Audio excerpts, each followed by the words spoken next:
It is an unforgivable historical mistake for the Europeans to declare that Africans had no civilization until they came. Any African professor of history who supports this assertion is nothing else but a disgrace to Africans.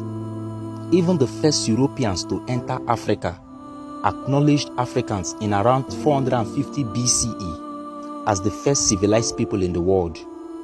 They showed the world through their Western media about the backwardness of Africans.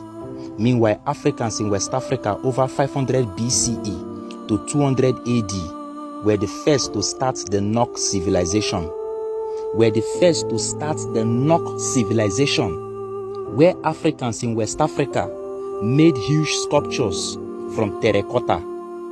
Sculptures that these Caucasians took to Europe for commercial gains.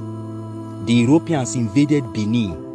They stole the artifacts of the people they called barbarians, of the people they tagged as uncivilized.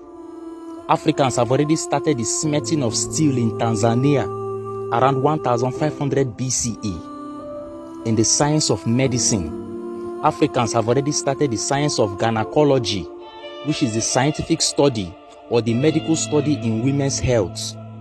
Africans had cure for diarrhea and constipation, mostly in the Ebers Papyrus. The Ebers Papyrus was a ancient medical paper that was written by Africans around 1550 BCE. This papyrus also contains the processes through which Africans control birth rates. In fact, Africans were also in the science of Planned Parenthood 10,000 years before there was a Roman Empire. There was discovery showing Africans carrying out a systematic process of surgery, which is recorded in the Edwin Smith Papyrus. The Edwin Smith Papyrus is also a medical paper written by Africans around 1600 BCE. Africans have recorded breakthrough in mathematics with evidence of having the largest numbers of ancient mathematical papyri, which top European universities use in their schools today. We had breakthrough in engineering and architecture starting from 2780 BCE, where Africans built the first skyscraper in the world, that is in Egypt. We built the Benin Wall, which was stronger than the Chinese Wall. And yet, when Nigerian actors want to act movies, they show Africans as primitive people. It is also an unforgivable historical mistake for the Europeans to say that Africans had no well-established political structures before they came in the mid-15th century.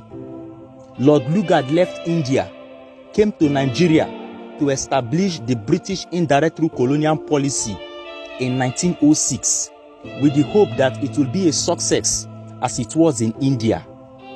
Now, when this British imperialist known as Lord Lugard came to Nigeria, he established the indirect rule British colonial policy first in the northern Hausa Fulani Emirate of Nigeria, which became successful since the people in the north were submissive to their Islamic rulers. But this colonial policy became a partial success in the western Nigeria, which is dominated by the Yorubas. The Yorubas are very educated people and were in a position to question the evils of colonialism. Unfortunately, when Lord Lugard introduced it to the Easterners, to the Igbos and the Ijaws in Nigeria, it became a total failure. In 1929, a group of women within the Eastern Nigeria violently revolted against the evils of British colonial policy. It was a protest ignited by Chief Okugo of Oloko, one of the warrant chiefs appointed by Lord Lugard. These chiefs were outcasts who were forced on the Igbos. They were tyrants. They were autocrats who ruled the Igbo people with brutality.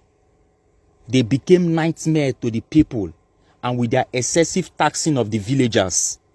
The last stroke that broke the camel's back was when women were asked to pay tax. The protest, which killed many women and British colonial police staffs, facilitated the end of indirect rule in Nigeria. The indirect rule British colonial policy can only be successful where there are well-established traditional political authorities. the Igbos had a system known as village democracy. The Hausa Fulani in the northern Nigeria had an emirate system headed by an emir, while the Yorubas had a decentralized political setting where power is shared among different bodies like the Oyomesi, the Ogboni courts, and the Alaafin.